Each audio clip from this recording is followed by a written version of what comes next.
It seems like more and more people are understanding the truth that the idea of church was never meant to be a building or a service time, but that church really refers to people, and that we need to think about it more like family.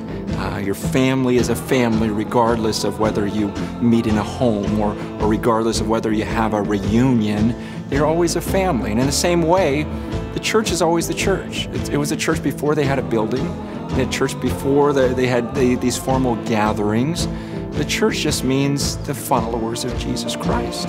Now, while we may agree that the church is the followers of Jesus Christ, that doesn't mean we're all in agreement, because there's so much disagreement on what it means to be a follower of Jesus Christ. Just like we can distort the concept of fearing God, we can also distort the concept of following Jesus. And it's a pretty simple concept. I mean, Jesus says, "Follow me." And it's the first thing he said to his disciples, "Follow me, and I will make you fishers of men."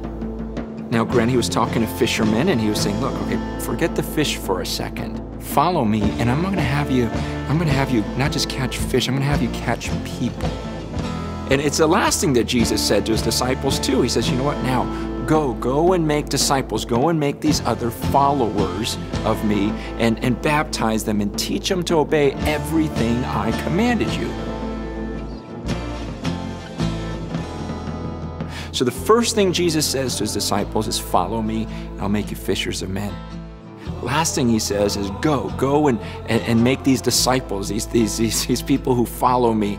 And in between those two statements, he spent a lifetime of showing them what it means to follow God, showing them what it means to make disciples or to fish for men. It's this idea of we get more and more people to come under the authority of God, to actually submit to him and live the way that God wants us to. And so he tells his disciples, he goes, follow me, and I'm going to teach you how to do this. He spends his whole life doing it, then he goes, now go and do the same thing. Where it gets weird is that nowadays, there are millions of people on this earth who call themselves followers of Jesus, but their lives look nothing like his. And they're not obeying the things that he called them to do. And yet in their hearts, they're convinced they're followers.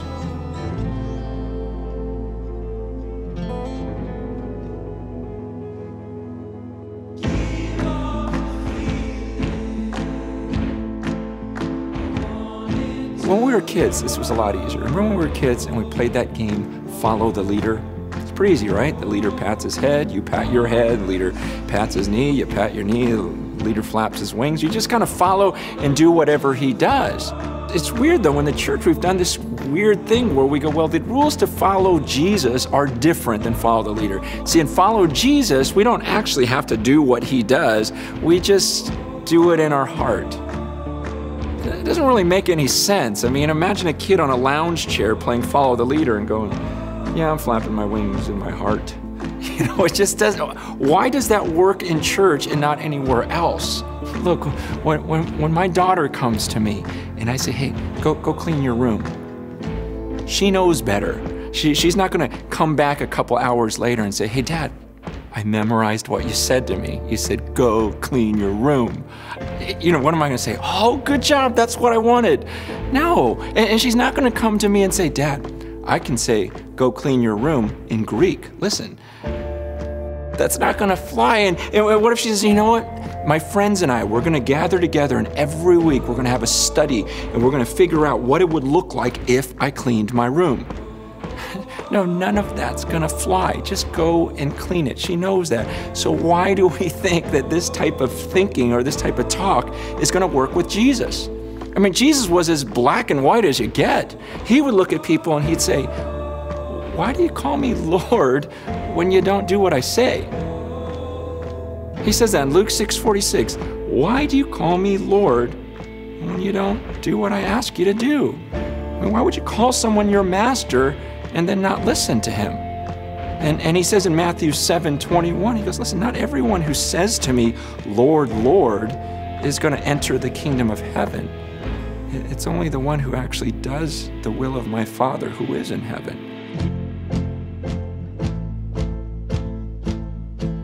See, these words that we give without action behind it, that was never acceptable to Jesus. He says it's pretty simple. When I say follow me, you follow me, you do what I do. And when I ask you to do something, you just obey.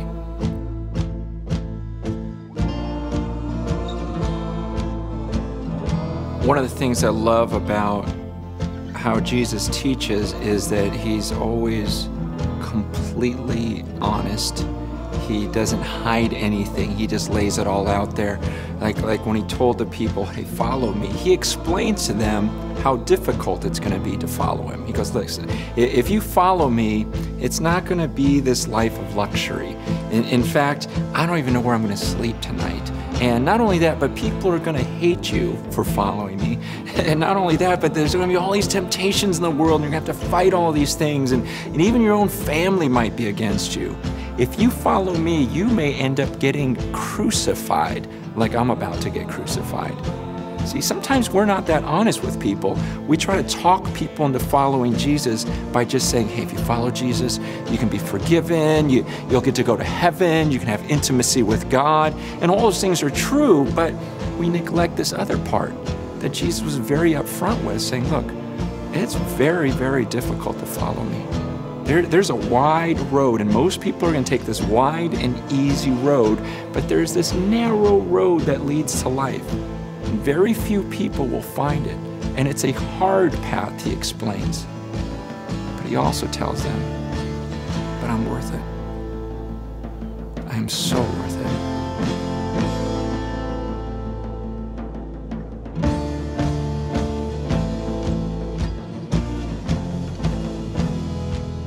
The question of following Jesus maybe isn't so much about how do we follow Jesus, because I think that's obvious.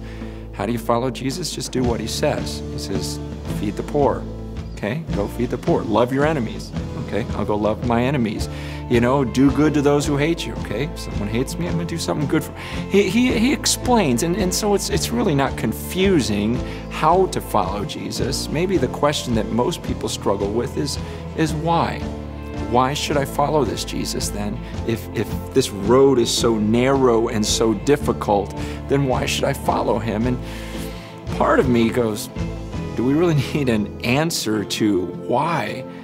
I mean, after all, isn't it just a little bit of a privilege and an honor that we get to follow the Creator?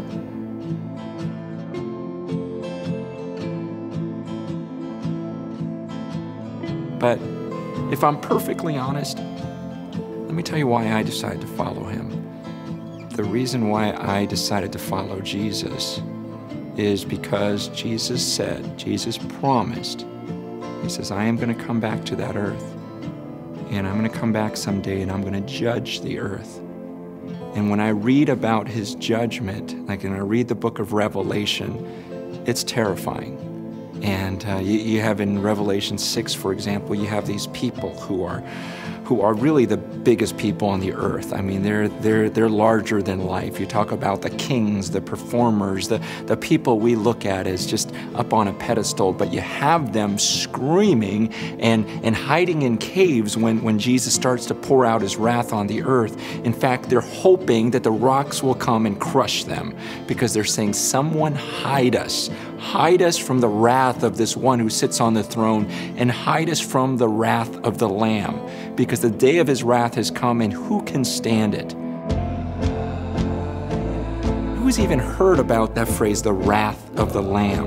And when we talk about Jesus, we'd rather think of him as like a little lamb. We like to think of him as that guy with the long blonde feathered hair that's just petting sheep and playing with the little kids, and so gentle. And yeah, there's that side of him, but understand, in the Bible, Jesus talks about hell more than he talks about heaven. Jesus explains that I'm a powerful being, and you want to be on my side. And so honestly, I follow Jesus because in some ways I think, what other choice do I have? In John chapter 6, Jesus said some really difficult words, and this is in front of thousands of people. Thousands of people are listening to Jesus, and when he's done teaching, everyone leaves except for 12. Everyone's leaving going, I can't take that message. I can't stomach that. And Jesus looks at the 12 who are left, and he just asks them a very simple question. He goes, you guys want to leave also? And Peter's answer was really profound and yet simple. He goes, where are we going to go? And he says, you have the keys to eternal life. I know your message is hard, but where are we going to go? You think you're out for this life that's so difficult, and you are, but you find out that there's actually blessing, and you actually find more peace in taking this hard road than going with this wide road that everyone else is going to go on. And Jesus is, just take this, follow me. And you start learning that all the things that he's saying let go of and walk away from, those are actually things that were going to destroy you anyways.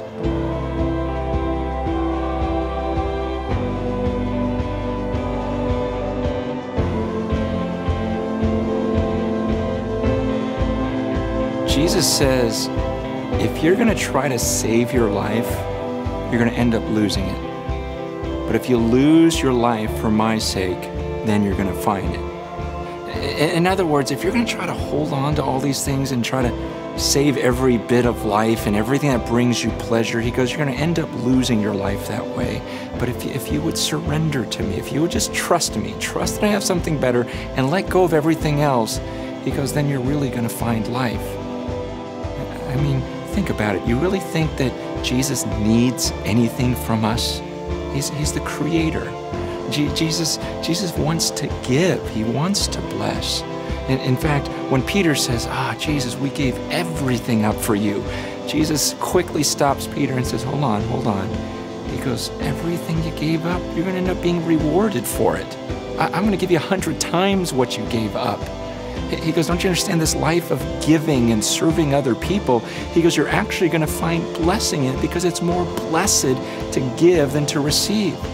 And so when you let go and you start surrendering those things and you start following Jesus, you realize that, wow, surrendering to him is actually a great thing. And as we surrender, it's the God of the universe who then humbles himself and says, yes, I'm your leader, but I'm going to serve you. I'm going to wash your feet. I'm going to die on a cross for you. I'm going to listen to your prayers. And in a sense, we've got God himself caring for us.